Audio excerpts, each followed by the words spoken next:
Bom, com base então no balanço que a empresa disponibiliza no final do ano, a gente consegue fazer uma comparação nos índices. É importante ressaltar com a aparição da Covid-19, acho que como todas as empresas, ela também adotou várias políticas de redução de custo, e mesmo assim a gente consegue perceber, já entrando na análise horizontal, que o passivo, que é o que não gera valor financeiro, aumenta de 2020 para 2021 e também aumenta de 2021 para 2022. De 2020 para 2021 aumentou cerca de 12%, alguma coisa assim, e de 2021 para 2022 gira em torno de 3,5%. O ativo da mesma forma, de 2020 para 2021 aumentou 12% e de 2021 para 2022 aumentou então 3,5%, algo que gira em torno. São números bem parecidos, né? Se a gente for comparar. Essa foi a análise horizontal. Na análise vertical, a gente tem a porcentagem do, por exemplo, ativo circulante perante ao ativo total.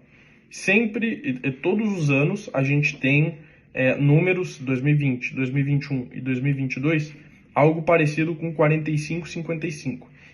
Então, quando o ativo circulante representa 45% do ativo total, o ativo não circulante vai representar os outros 55% para completar os 100% do ativo. Essa mesma lógica, ideia, também vai servir no passivo. Vai girar em torno ali de 45 a 50 para um, 45, 50 para o outro. 45, 55, melhor dizendo, né? 45, 55, 45, 55. Então a gente tem esses dados bem interessantes a respeito da análise horizontal e vertical da empresa do ramo alimentício BRF. Bom, vou falar sobre os índices de liquidez da empresa BRF. Né? Eles vão indicar a capacidade da empresa de cumprir suas obrigações de curto prazo, e quanto maior os valores, melhor a posição de liquidez da empresa. E esses índices, eles são indicadores chaves da saúde financeira de uma empresa e desempenham um papel crucial na gestão financeira. Começando então pelo índice de liquidez corrente, que ele vai medir a capacidade de uma empresa de pagar suas obrigações de curto prazo com seus ativos circulantes.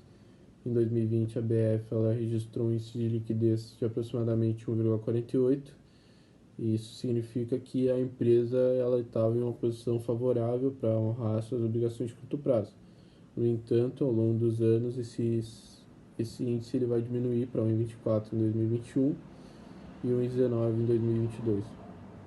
Isso pode indicar um aumento nas obrigações de curto prazo em relação aos ativos circulantes. Embora essa liquidez corrente ela seja saudável ainda, né, a tendência de queda ela merece uma atenção e pode sinalizar uma necessidade de uma gestão mais cuidadosa do capital de giro.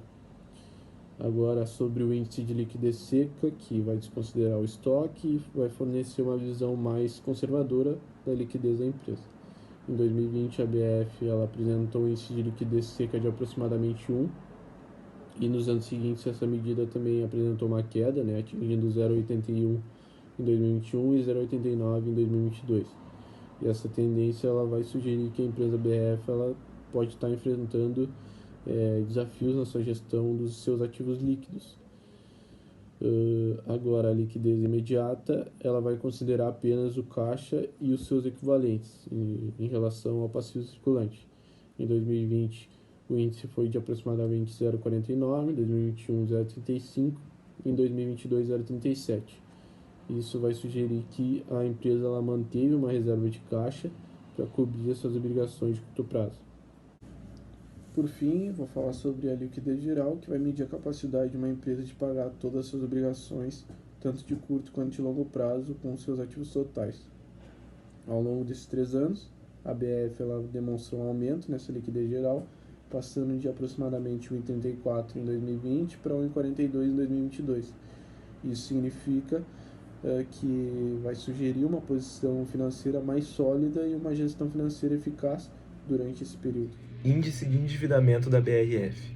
O índice de endividamento da BRF em 2020 foi 82%, em 2021 teve um pico de 84%, em 2022 deu uma diminuída para 79%. Essa diminuição é muito importante porque menor o índice de endividamento, maior é a saúde financeira da empresa, né? Porém, a situação da BRF, mesmo com essa diminuição pequena, ainda é muito preocupante, porque a média nacional das empresas é 57% de índice de endividamento, enquanto a da BRF está batendo os 80%, então não é uma situação boa. Já no caso da composição do endividamento da BRF, houve um aumento de 11% nos últimos 3 anos, né? Em 2020 foi 37%, 2021 foi 45% e 2022 foi 48%. O que preocupa, né? Porque esse aumento, a perca do controle das dívidas de curto prazo é muito preocupante, né? Pois isso pode gerar juros acumulados e, dependendo do caso, até a falência da empresa. Por isso é muito importante manter o controle dessas dívidas de curto prazo, né? E gerar um fluxo de caixa, garantir que haja um fluxo de caixa adequado para cobri-las no devido tempo. O capital de giro, que é nada mais que a diferença dos ativos circulantes com os passivos circulantes da BRF, se encontra positivo nos últimos 3 anos avaliados, no período de 2020 a 2022. E no ano de 2020, ele se encontrava no valor de 7.471.656. Já no ano seguinte, 2021, ele foi para 5.017.834. E no último ano avaliado, em 2022, ele foi para o valor de 4.206.407. Ainda positivo, por mais que tenha acontecido um decréscimo de 44,60% do valor inicial avaliado. Ele ainda segue positivo, ou seja, permite que a empresa ainda tenha uma saúde estável, também tendo uma flexibilidade operacional, podendo realizar contas cotidianas sem atrasar a demanda ou a receita, com tranquilidade. Ela pode se permitir realizar investimentos e expansões, já que não vai ser necessário recorrer a empréstimos bancários. Ela tem uma gestão de risco segura, podendo contar com a inadimplência de clientes, imprevistos todos. Ela tem uma eficiência operacional, já que tem um capital de giro muito bom, por mais que tenha tido decréscimo. E também ela tem uma base sólida para um planejamento financeiro de longo prazo. Então, dá para se concluir que o capital de giro da empresa BRF está indo muito bem. Os índices de rentabilidade são medidas financeiras que avaliam a eficiência e se a empresa está dando lucro de fato. Fazendo uma análise geral da BRF nos anos de 2020, 2021 e 2022 a respeito desses indicadores rentáveis, nós temos o giro de ativo, que foi crescente, indicando a capacidade que a empresa teve de usar os seus ativos para gerar receita.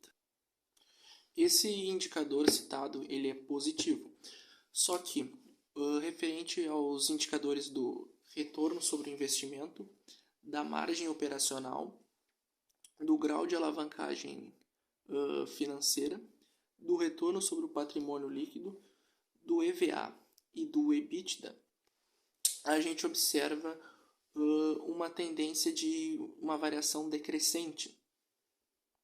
Muito disso em virtude da instabilidade do mercado no ano de 2022, que ocorreu devido à inflação acumulada nesse período. Isso prejudicou muito o mercado durante esse último ano que passou.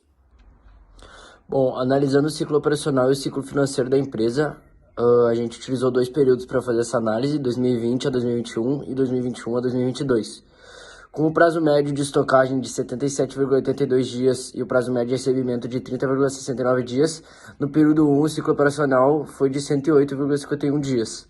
E no período 2, com o prazo médio de estocagem de 65,76 dias e o prazo médio de recebimento de 27,90 dias, a gente tem um ciclo operacional de 93,66 dias, que foi menor que do período 1. Com o prazo médio de pagamento no período 1 de 140 dias, a gente tem o ciclo financeiro nesse período 1 de menos 31,72. E no período 2, com um prazo médio de pagamento de 119 25,34 dias, a gente tem um ciclo financeiro no período 2 de menos 25,66.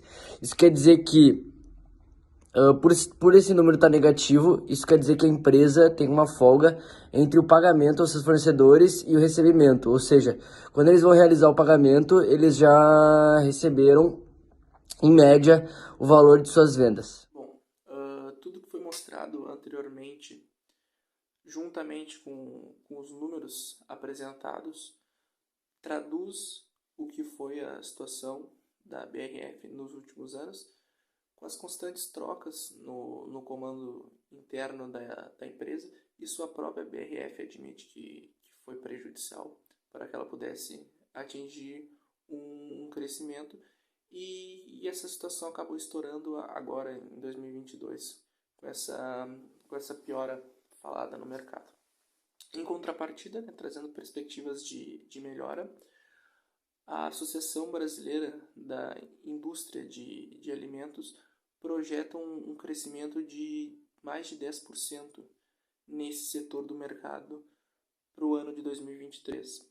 Isso com certeza pode trazer estabilidade e possibilidade para que a BRF possa estar se recuperando financeiramente e voltar a atingir aqueles números que ela atingia, especialmente antes ali do período da pandemia.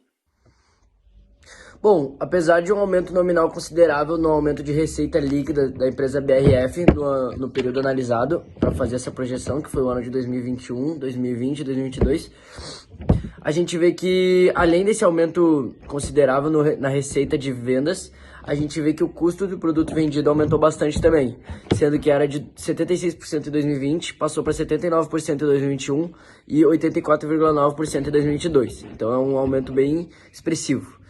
Isso refletiu no lucro bruto da empresa, que em 2020 era 24%, em 2021 foi para 21%, em 2022 passou a 15,1% do total de receita da empresa.